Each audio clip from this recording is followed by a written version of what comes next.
She was also friends with all the celebrities who owned houses in Aspen, like Hunter S. Thompson, who wrote Fear and Loathing in Las Vegas, as you know. Goldie Hawn and Kurt Russell. She dated Jack Nicholson and was once engaged to Michael Douglas. Whoa, okay.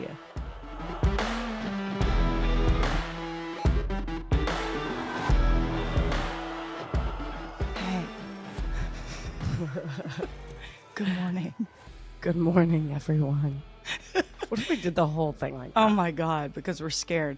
It is Christmas Eve morning. It's about 6 a.m. We are recording this because we just could not get to it yesterday because our husbands don't respect the art of podcasting. They really don't. And so, yeah, when I saw you were up at 5, I was like, should we just record right now?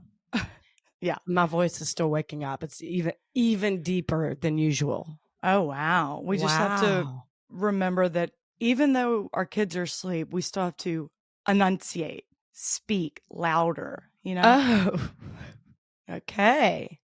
I'm sorry. Nailed it. So if you're on YouTube, actually, that's why I usually try to dress up a little bit. No?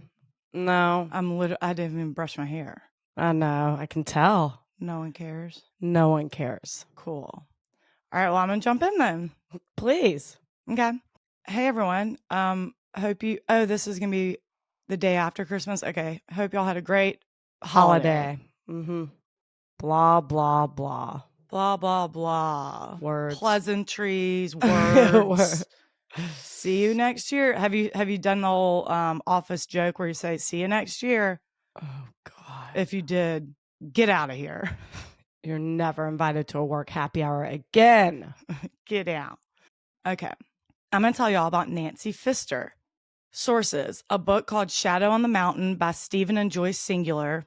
That's 99% of my sources, but Yeah. I'll also throw in a CBS News and an Aspen Times. Okay. A little bit of Aspen Daily News, too, I believe. There's a lot. Okay. On February 26, 2014, police in Aspen, Colorado received a frantic call from a woman named Kathy Carpenter. Kathy was crying and screaming that she just walked into her friend Nancy's house and found Nancy on the floor of her bedroom closet wrapped up in sheets and, quote, full of blood. Her friend Nancy was murdered, and Kathy was scared that the killer was still in there, so she told the dispatcher that she was leaving, and dispatch said, no, stay there, cops are on the way. Don't leave, you can stay in your car, but do not leave. Cops get there and find 57-year-old Nancy Pfister lying in the fetal position in her closet, wrapped up in a blanket, a sheet, some towels, and then put into 2 trash bags. Ew. There's a yellow extension cord around her, and she had been beaten almost beyond recognition. Wait, so they started to dismember her? No, the yellow extension cord, it's funny. Well, I mentioned this later, but it's fun.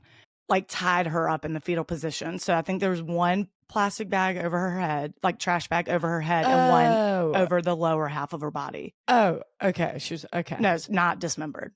I'm very glad I asked because you should have clarified that. Sounded like dismemberment. Am I right? Well, there you go. Okay. So now backtracking to who Nancy was and what happened leading up to this. Nancy Pfister was born on July 4th, 1956. She had an older sister, Suzanne, and a younger sister, Christina. And the Pfister family was referred to as Aspen royalty. God. Can you imagine? Yeah. Everyone seems royal in Aspen. I know. So if you're outside of the U.S. or just not familiar, Aspen is a very ritzy ski town in Colorado. In 2023, the average cost of a single family home was $13.8 million. $13.8 million.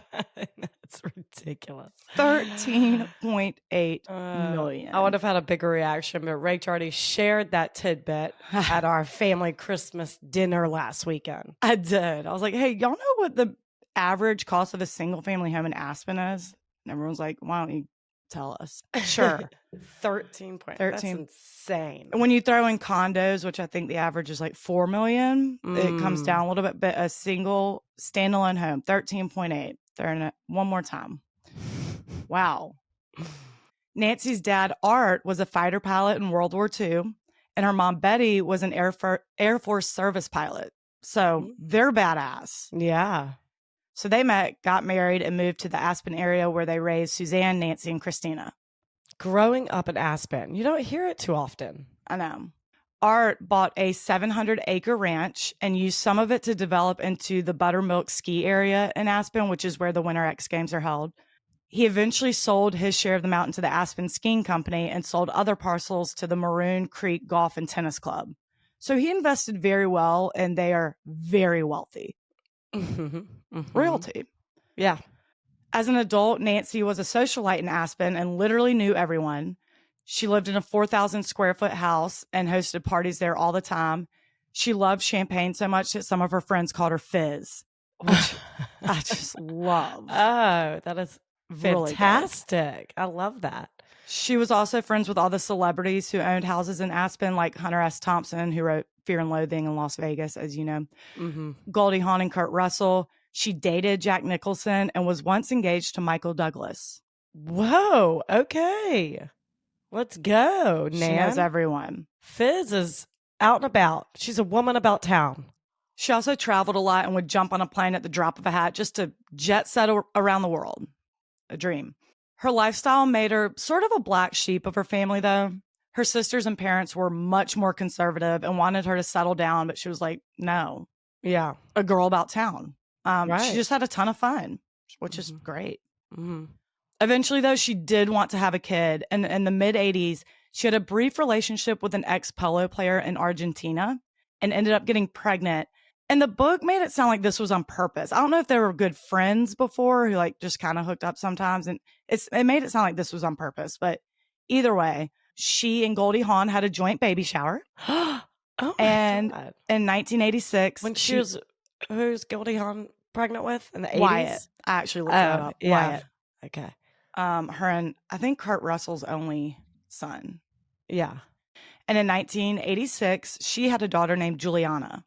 Some sources said she later had a son too, but if so, I know nothing about him. Okay. It's weird.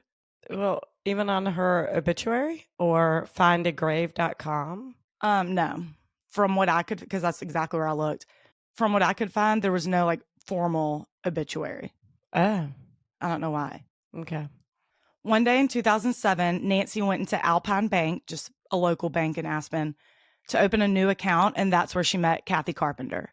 Kathy worked as a teller at Alpine Bank, and at this point, she had worked there for like 20 years. She and Nancy hit it off, and whenever Nancy needed to make a deposit or withdrawal, she always wanted Kathy to handle it. One day, Nancy asked Kathy if she'd like to go to lunch, and the two became friends outside of bank transactions. Even though on the surface, they didn't have anything in common. It didn't seem like. Yeah. Nancy was this local celebrity and heiress to this fortune, whereas Kathy lived very modestly. She was a single mom on a bank teller's salary and apparently had a few run-ins with the law, like after drunken antics. Okay. A lot of Nancy's friends, who are also high society, if you will, were like, why are you hanging out with this girl? They really This commoner. Yeah, this commoner. But Nancy didn't care about any of that. She didn't care if someone had the money or connection. She did. She wasn't a snob. If you didn't know her, you wouldn't know she was rich. She dressed casually, drove a Prius, never wore makeup. She did not care about that stuff. Oh, okay. I had a whole different picture in my head. I mean, I think she had a Porsche too, but she drove like around town was a Prius. I love that. So what if Jack Nicholson was in the front seat? Yeah, sure. She's just like us. So what if she is rocking Michael Douglas? Who is she engaged to? Michael Douglas. Michael Douglas is rock on her left hand. She's just like us. No, I love that. It's like Anthony Anderson's best friend. He was on Jeff Lewis Flipping Out, and his best friend forever, they're inseparable, was a UPS driver. I love that. That's the star of Blackish, if you don't know. People know who that is. I know. He's much more than that. Some people aren't in the celebrity scene, aren't into the pop culture. I guess. Yeah, so some people don't give a shit. So Nancy was one of them. She really liked Kathy, so she sort of took her under her wing and included her in these trips and other extravagant events that she would have otherwise never been invited to. As they got closer, Nancy started relying on Kathy for personal tasks like running errands, taking care of her dog and house when she was out of town, which is a lot. If you look it up, some people say that Kathy was her personal assistant, which she sort of was, but for no pay. That it wasn't like a formal job. She just did a bunch for her. This arrangement was fine for a while. I think Kathy really enjoyed the perks she got by being friends with Nancy. So she really never said no, but she did get irritated with being bossed around. And over the years, their friendship had a lot of ups and downs. They fought like sisters. Mm-hmm. One night in 2012, they went to Glenwood Springs, which is like an hour away from Aspen. They spent the day there, and the plan was to have dinner, and then Kathy would drive them back since she wasn't drinking.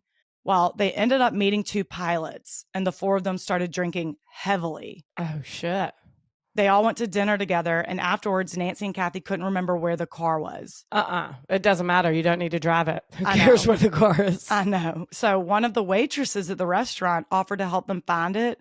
So they all start walking around looking for it, and the whole time, Kathy and Nancy are bickering at each other. Nancy was pissed that Kathy got drunk when she was supposed to be the DD. And the waitress later said Kathy was actually like incoherent. She was wasted. Oh, God.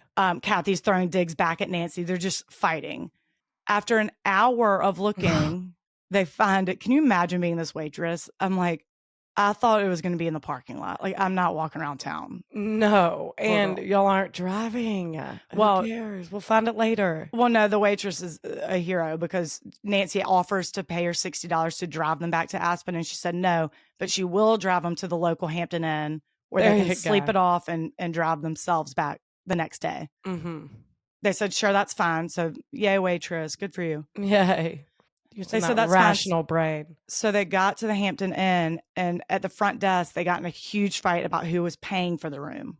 Nancy tells the front desk person to call 911 because she felt Kathy getting aggressive. A cop comes and said Kathy didn't seem aggressive. They both seemed wasted. While she was filing the report, Nancy got into the driver's seat of the car and immediately got a DUI. Yeah. Talk about a backfire. Mm-hmm. So Nancy spent the night in jail while Kathy stayed at the hotel, and Nancy blamed Kathy for getting the DUI, which was eventually downgraded to driving while impaired because she wasn't actually driving. Yeah. And I think the waitress came forward and was like, no, I even drove them to the hotel. Like, I never saw her drive. Yeah. And she wanted me to drive them to Aspen. Like, she was like, I really don't think the plan was to drive. Mm-hmm. So, it was downgraded, but they did not talk for a while after this. This was a... Yeah. I wouldn't... This was... Neither. A bad sitch. Ultimately, they made up, but this is just one example of how their friendship had some volatility. Yeah. Who needs that at your age? Right. During the winters, Nancy usually left Aspen for a few months to go somewhere warm. Hawaii, Costa Rica. She mixed it up every year. Mm-hmm. In 2013, she decided to go to Australia. She planned to stay for about 6 months. So while she was gone, she decided to rent out her house, which is something she did often if she left for months at a time.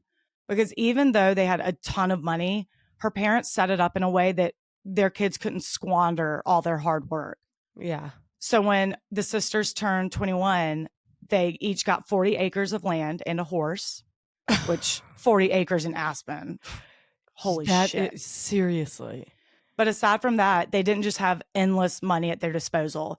Their dad, Art, died in 2007, and their mom, Betty, died in 2011. And Betty's life insurance was set up in a way to pay each of the girls a couple $1 million 2 years after her death. And then the rest of the money was in a trust that was controlled by family attorneys. Oh, my God. They are rich. Yeah. So the 3 sisters, they were on a pretty strict allowance. One person in the book I saw her said the Pfister sisters couldn't buy a roll of toilet paper without getting Andy Heck's permission. Andy Heck is the attorney. I figured. So renting her house out when she was gone for months at a time was just a way to get extra spending money without having to deal with the attorney. And a 4,000 square foot home. You probably rake in a pretty rental income every month. We'll get to that. She found tenants and arranged for Kathy to deposit the rental payments while she was gone. So everything was good to go, set up. And on November 22nd, 2013, she left for Australia. Again, she planned to be there for about 6 months and come back sometime in May. But her return was always open-ended. Sometimes she cut it short. Sometimes she extended it. The world is her oyster. Yeah. And by now, her daughter's an adult. So she could. This time, she ended up coming back early. And on February 19th, 2014, she called Kathy to say she'd be home in a couple of days. Kathy went to her house to tell her tenants that they had 3 days to get out or it would get ugly. And they were like, oh, damn, okay. So they went and stayed at a local hotel. Nancy got home on February 22nd and was obviously exhausted but wired because of jet lag. Mm-hmm. So Kathy stayed over that night. They stayed up late watching movies. And then finally the next morning, Nancy crashed and was asleep. Yeah. So when Kathy left for work, she put a do not disturb sign on the front door. That would be the last anyone heard from Nancy. And 4 days later, on February 26th, police got that frantic 911 call from Kathy. Mm. So now we're back where we started. Yeah. Deputy Ryan Turner got to Nancy's house around 6:15 p.m. When he got there, he immediately asked Kathy how much she had been drinking. He said he was certain he smelled alcohol, but Kathy assured him that she hadn't been drinking. In fact, she was in AA and attended meetings regularly. Oh.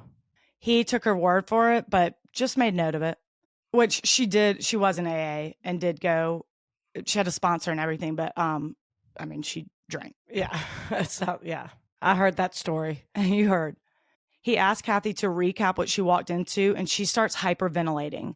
So much so that she can't finish giving a statement, and they end up calling an ambulance. Mm. She goes to the hospital where she's given a double dose of Ativan, which is a tranquilizer to treat anxiety. Once the Ativan kicks in, she calms down and tells them what happened. I'm not that suspicious of that. If I walked in and found my best friend in that state, completely murdered. Completely, sorry. Sorry. As opposed to halfway. Right. Sorry, it's 6 a.m. But, and then I have to recap it for the cops immediately. Reality would set in pretty quickly. And I'd be like, oh my God, I'd probably have a panic attack too. Yeah, totally. Especially if she actually was drinking. Alcohol does not help anxiety. No, it does not. Who knows? But ultimately, she calms down, tells them what happened. She said she hadn't heard from Nancy in a few days. So she went over there to check on her. And when she walked in, she immediately noticed a bad smell. She went into the kitchen where she found Nancy's black lab puppy named Gabe, who had no food and there was dog shit everywhere, which was very weird. Yeah. Nancy always made sure that Gabe was well taken care of. So Kathy was like, the fuck's going on here? She goes upstairs to Nancy's bedroom and sees that she's not in bed. And even weirder, the bed was made. Nancy never made her bed. Never. Okay. So that stood out. She went and pulled back the covers and saw that there were also no sheets on the bed. And the mattress was like askew. It was twisted a little bit. Yeah. Then she noticed a little blood on the headboard and was like, holy shit. She walks over to the closet to see if Nancy's in there, because this closet's huge and Nancy used it as half closet, half meditation room. So she did go in there a lot. Oh, okay. Kathy tried to open the door, but it was locked. Normally, Nancy left a closet key in the bedroom. It had a round tag on it that said owner's closet, but that key was gone. Kathy had a copy of the key, but it wasn't with her. So she ran home to get it. And when she came back, she opened the closet door and saw a long white bundle on the floor, completely wrapped up head to toe. And the smell was so strong, she knew. She knew it had to be Nancy's body. So that's when she ran out and called 911. This was the first murder in Aspen since 2001, 13 years earlier. So the police department knows they need to bring in people with more experience. And they call the Colorado Bureau of Investigation, or CBI, if you will. Mm-hmm. Will you? I will. Okay. Thank God. In processing the crime scene, they realized that Nancy's mattress had actually been flipped. That's why the sheets were off and it was askew. The other side had a huge blood stain. Mm-hmm. So they determined that she was attacked while she was sleeping, wrapped up in the trash bag, sheets, blankets, and either carried or dragged to the closet. An autopsy revealed that she died by blunt force trauma. There were no defensive wounds, which is also how they know she was asleep. Yeah. And no murder weapon was found at the scene. Kathy mentions to police that the former tenants, whose names were Trey and Nancy Styler, were really pissed at Nancy. And investigators are like, okay, let's go talk to them. They tracked them down at the hotel where they were staying after Nancy came home early. And armed with a search warrant, the CBI knocked on the door. And when the Stylers answered, the investigators take one look at them and they're like, no, next. They're like 100 years old. Well, okay, I'm going to tell you about them and you'll know why investigators are like, that's a no for me, dog. Okay. Let's stop wasting our time.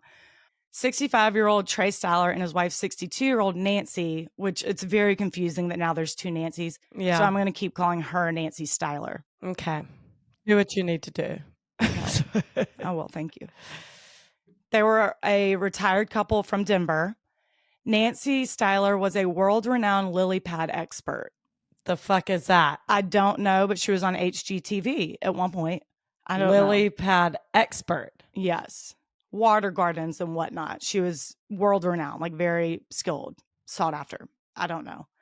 Trey was a very successful anesthesiologist and was the head of the anesthesiology department at St. Joseph's Hospital in Denver until his health started declining in the mid-2000s. He developed a severe neurological disorder that the doctors couldn't identify, but described as being, quote, like Lou Gehrig's disease, or ALS, if you're unfamiliar. Wow. His body was deteriorating. Small bones in his feet would break. He was in a lot of pain. He had lost a ton of weight, so he was forced to retire. Yeah. Nancy Sauer was trained in giving Botox and other spa services like that. And in 2013, since Trey was retired, they decided to move to Aspen and open a spa where she could practice. That's when they looked in the newspaper and saw Nancy Pfister's ad to rent her place. Yeah. The Stylers went to meet Nancy, and it was a godsend. They told her they wanted to open a spa, so Nancy was like, oh my God, let me introduce you to these people at Hotel Jerome. Maybe you could open it there. She had all these connections. Yeah. Introduced them to everyone, like just what you want when you're moving to a new town, opening a business. Mm-hmm. Nancy said the Stylers could rent her place while she was in Australia, and they could even store some of the spa equipment that they bought there. And Nancy Styler later said that meeting her, they struck gold, meeting Nancy Pfister. Yeah. So Nancy Pfister goes off to Australia while the Stylers stay at her house and look for a place of their own. They took care of Gabe during the week, and Kathy came to get him on the weekends. They gave their rent checks to Kathy to deposit, so they're in touch with her a lot. Yeah. When the trip was cut short, they got a room at the Aspen Lodge, and a few days later, the CBI is knocking on the door asking them to come to the station to talk about something. On the way there, they heard on the police radio something about the homicide of Nancy Pfister, and they're like, holy shit. Oh, but you're saying their rental was cut short. It was cut short by months. Yeah. Right? Okay. Yeah. I would be pissed. Yeah. So when Kathy said something about getting ugly, I'd be like, from our end, because I'm pissed. If I'm the Stylers, I'm saying it's going to get ugly from my end. So. Well, there's tension that I'm about to get in why, but everyone's kind of pissed at each other. But it's sure. Like, they get to the police station and they're very cooperative. They give DNA. They're asked if they want an attorney, to which they say no, they're good. Obviously, the first thing investigators notice is that the couple isn't physically capable of committing this murder. Trey's health was rapidly declining. Yeah. He's 65, but he looks 80. I'll post a picture. He looks well into his 80s. He's mostly bound to a wheelchair, and he's about 5'11" and only weighs 140 pounds. So he's frail. He's really skinny. Nancy is in better health and can get around fine, but she's only 5'3", and again, she's in her mid-60s. So they're just like, no, doubt it. They asked about the tension between them and Nancy Pfister because Kathy said they were pissed. And both Stylers explained that there was a spat about the rent money. The rental agreement was very casual. No lease, no nothing. A handshake among friends. The Stylers agreed to pay $4,000 a month with $12,000 due up front for first and last month's rent plus a security deposit. Yeah. They worked out a deal to pay the $12,000 in 2 installments. So they gave Nancy $6,000 immediately, and they'd pay her the other $6,000 later, but that kept getting delayed. Okay. The more it was delayed, the more irritated Nancy got. She thought they were taking advantage of her, and that's ultimately why she came home early. Okay. When she got back from Australia, she told them that they owed her $14,000 for rent and utilities, and I think there was like a little damage to some furniture. The seller said, no, we're not paying that, and so that's what they were arguing about. Okay. The questioning goes on for hours, but ultimately the sellers are free to go. Over the next few days, investigators talked to other people in Nancy's life, and something kept coming up that they wanted to talk to Kathy a little bit more about. They bring Kathy back in and ask her straight out, were you and Nancy lovers? Some people had suspected this for a while now. Shockingly, Kathy says they had been intimate once, but they were really just friends, and this one-time thing did not muddy the waters. Oh, it sounds like y'all had a volatile relationship, so I think it stemmed from something. I think it did something. Yeah. Whether you realize it or not. Yeah. She was pretty nonchalant about it. And we have no idea if this is actually true. Some people are like, no, Nancy don't like men. Some people said, maybe. But investigators are thinking maybe Kathy was in love with her, got jealous of the attention that Nancy usually gave to men, and just lost it. Yeah. Kathy said, no, it wasn't like that. She had nothing to do with this. But aside from a possible motive, there are other red flags about Kathy that investigators are digging into. Like that she handles Nancy's money, Yes. pretty much. Yes. Yeah. First, the 911 call was transcribed. And when she said something about finding Nancy full of blood, quote, Yeah. dispatch asked her where the blood was. And she says her forehead. When you see crime scene photos, which there's some online, there's no blood visible except for the headboard. And even that wasn't a ton of blood. There's nothing on the bed, nothing on the carpet. And the closet, it actually looks like a big pile of laundry. So unless you unrolled the sheets, you couldn't see any blood, and you couldn't even see that it was Nancy. So investigators are like, that's sus AF. But she probably said headboard, not forehead. Yeah? Am I right? Are you right? Am I right? Wow. Cool. I've been doing a podcast for 2 years now. Wow. The puzzle pieces just fall into place eventually. You sit right there. Okay. With that one.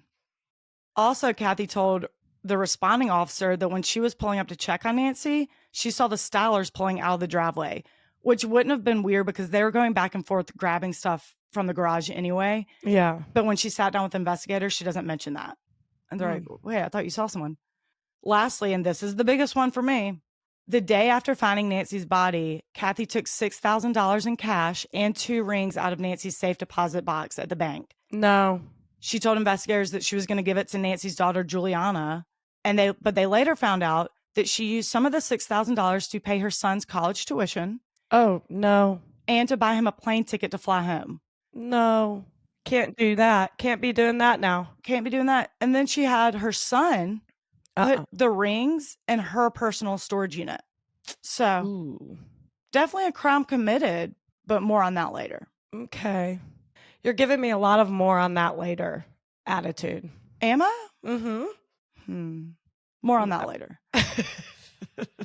Let's dig into that in a little bit. Later, though. Sure. Okay. Sure.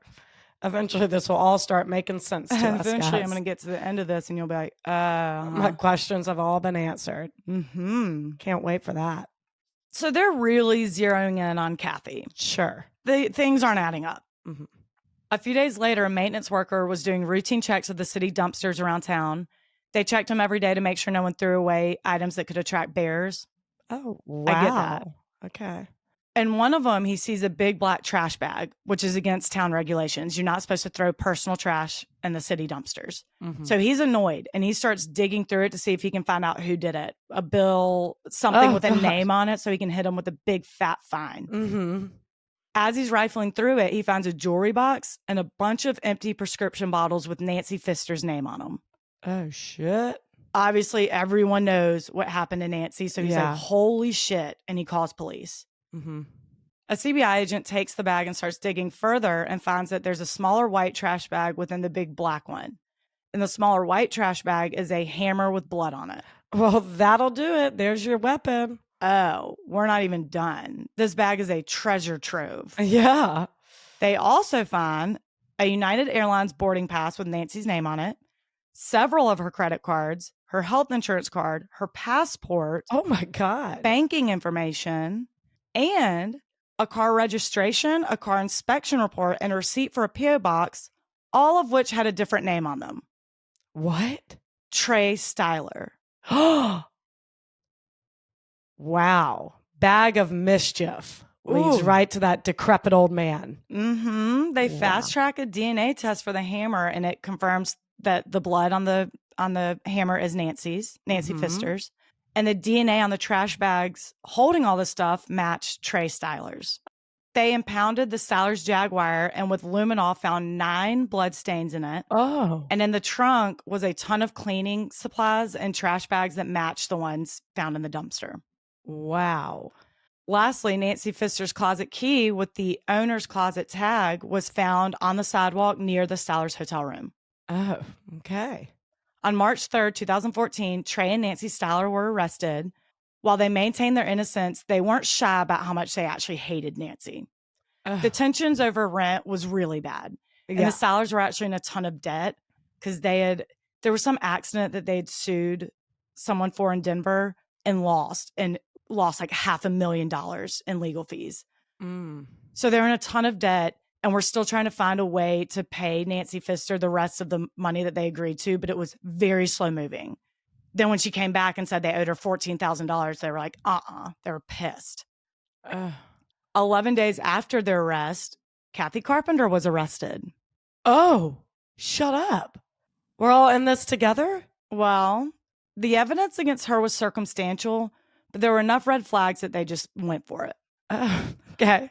All three of them were charged with first-degree murder and conspiracy to commit first-degree murder. The prosecutors say that the three of them must have bonded over their resentment of Nancy and cooked up this plan to kill her. Oh, my God. On June 20th, 2014, it was time to enter a plea. They had been in jail for about 3 months now. So were they actually going to open the spa and everything, being this much in debt? Yeah. It was a very weird situation. I don't know if they were planning. They were able to scrounge up like the last little savings they could to buy all the spa equipment, but it was and she did get a job at a spa in town, I guess, in the meantime. But it was I'm like, were y'all just depending on the kindness of strangers to open the spa? I don't understand what the plan was. So it's time to enter a plea. We're at June 20th, 2014. First up, Trey Styler. Trey enters the courtroom, and to everyone's shock, he pleads guilty after months of maintaining his innocence. The judge asked why he's pleading guilty, and he said, because I am guilty. He said he acted completely alone. Kathy and Nancy are totally innocent. They said, no. What? Look at you. You can barely move. So he sat down with investigators over the next 2 hours and explained exactly what happened. If I'm that judge, I beg, okay, thank you for coming clean. Real quick, can you hold this hammer above your head? Right. I really want to see it. Can you flip this mattress? Right. A mattress. Yeah. So, but no, hold on. Here's what he said happened. He said that on February 24th, he woke up and Nancy Styler was still asleep. So he left her at the hotel to go get more stuff out of Nancy Pfister's house and to talk to her about the $14,000 she said they owed. He could not stop thinking about it. When he got there, he saw the do not disturb sign that Kathy put on the front door, but the door was unlocked. So he went in and was calling her name, didn't get an answer. So he went upstairs to see that she was in a deep sleep, eye mask on, earplugs in. Oh, wow. And as he sat there looking at her, something in him snapped, and he said he stopped using his rational mind. He said Nancy had put them through so much, and now he had an opportunity to remove the threat. So he walked back downstairs, grabbed a hammer from the garage, went back up to her bedroom, beat her in the head until he was certain she was dead. Then he grabbed an extension cord and used it to tie her into the fetal position so he could fit her into the 2 trash bags. Like, I think one over her head, one at the lower part of her body. He then wrapped her up in the sheets and towels and dragged her the 10 to 15 feet across the floor to the closet. Dead weight. Then he locked the closet door using the owner's closet key, and kept the key. But before he left, he flipped the mattress. No. This ailing man doing all this. He addresses it. He knows he's very weak, but he said something happened. The adrenaline, he had super strength. He's never had it before in his life. He carried this out totally on his own. No one else was involved. It was on a whim. He just got this burst of adrenaline and could do it. I just don't know. No. He's in a wheelchair most of the time? Most of the time. Maybe he's faking it. Is he faking? Well, that came into play too, because some people around town would be like, what? No, he played that up a little bit. Like I think even Nancy's sister said this. She saw him at the post office like a few days before, and he was like walking boxes back and forth to his car. Like she was like, he was fine. What? I don't know. I don't know. So he did all this, all on adrenaline, he says, and then he decided to make it look like she left on her own. So that's why he took her passport, her prescription pills, all the stuff they found in the dumpster. So that I guess if someone did go and check on her and it seemed like she wasn't home, they'd see all that stuff was gone and thought like maybe she went on a last minute trip, which she was known to do every once in a while. She would just like up and leave. He went back to his hotel, never told Nancy Styler anything, just carried on about his day. In light of this, plus the lack of physical evidence tying Kathy or Nancy Styler to the crime, the charges against them were dropped and they were both released. Oh, wow. There was debate. It was still up for debate if Kathy would be charged with theft for taking that stuff from the safe deposit box. Yes. Ultimately, she wasn't.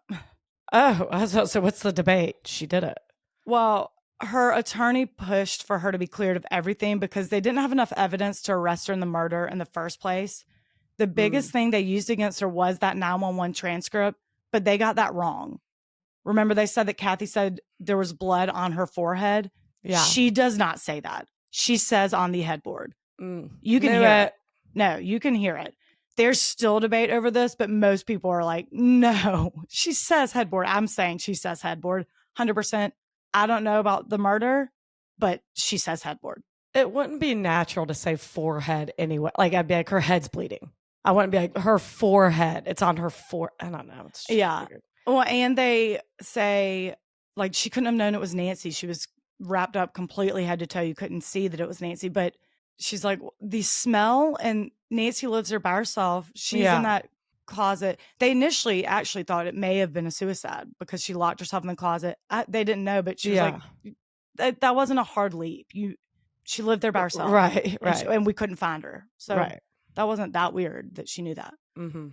So ultimately she is not charged with taking that money. She, I guess, paid it back too at some point. She like brought it to the police station, the full $6,000 in both rings. I don't know. It's really sketchy. It is sketchy, but okay. Trey was given a 20-year sentence, and most people believe that he did not do this alone. No. Nancy Styler, his wife, went on to write a book called Guilty by Matrimony, which just shit talks Nancy Pfister, apparently. I did not read it. It was very ill received. I bet. She's a piece of shit.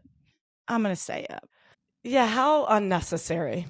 She has a daughter. What are we talking? She was brutally murdered by apparently her husband alone. She's like, she was a drunk. She just, like, what are you doing? Did she introduce you to some bigwigs in Aspen? She did. Okay. Nancy Styler ended up filing for bankruptcy in July 2015. And a few weeks, maybe even a few days later, in August 2015, Trey was found hanging in his jail cell. He died by suicide. And as a result of some old life insurance policy that he had that didn't have a suicide clause, Nancy got a $1 million payout. Oh, wow. He didn't leave a note, but most people think he did it so Nancy could get out of debt. Yeah. Oh. In 2006, I know, isn't that crazy? So they stayed married while he was locked up. They had started divorce proceedings. Ooh. And then he did this to give her a little money after he loved her. He loved her.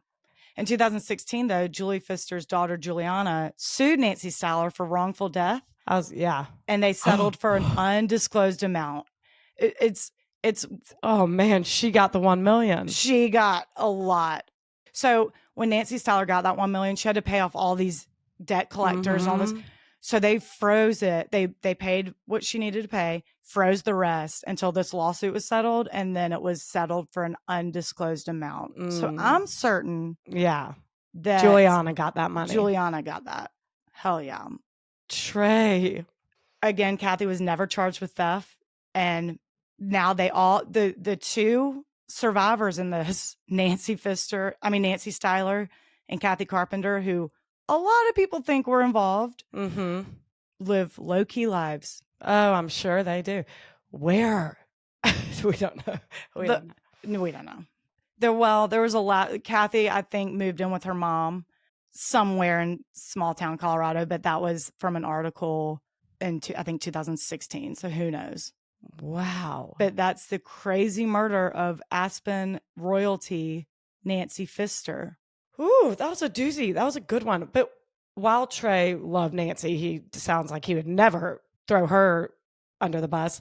Kathy, I bet he would. He'd be like, she was in on it with me. I'll just come clean about that. So maybe Kathy really wasn't involved. I don't know if I'm a lot more on the boat that if Trey did this, obviously his wife helped him. Yeah. He was known to have a very bad temper, apparently. someone said that he could fall off the rails quick. But doing all that on your own when you can barely walk, her bedroom's on the Again, second unless floor. she's faking it. Unless he's faking it. But he can't fake how frail he was. He's anyway. I'm more on the boat that Nancy Styler helped. I don't know about Kathy. Yeah. Patrons, I want to go ahead and say at the top, thank y'all for getting us out of that hole from last week. Jennifer, Vicky, Aaron, Grace, Virginia, Heather, Casey, Valerie, Annie, Courtney, Christine, Timothy, Liz, Irma, Vanessa, Carly, Haley, Jesse, Sally, Steph, Katie, Catherine, Stacy, Rebecca. Oh my God. Thank you. Thank y'all so much. Now next week I'm just gonna have the one again. Yeah. You're screwing me. You should have left me some. I know. Wow. No, Ryan, you still won last week. Thank you. Ryan, you're still doing great. Wow. Thanks for joining, y'all. Thank y'all. Custom shout outs. First one's from Heather. When I'm not listening to PATW, I'm slanging shears at Style Bar Salon and Puyallup. Did I say it right? Yeah, now that Puyallup, Washington, or jamming out with my cover band 90s Rewind. Shut up. What Oh are my they God. saying? Check us out. Check us out at 90srewindmusic.com. Love you girls to the moon. Keep it up. Hey, I want to go see y'all. Puyallup, Washington. Yes, I nailed that. Okay, y'all, if y'all are in Puyallup, go to the Style Bar Salon and make an appointment with Heather, and then go see her 90s cover band. Come on. 90srewindmusic.com.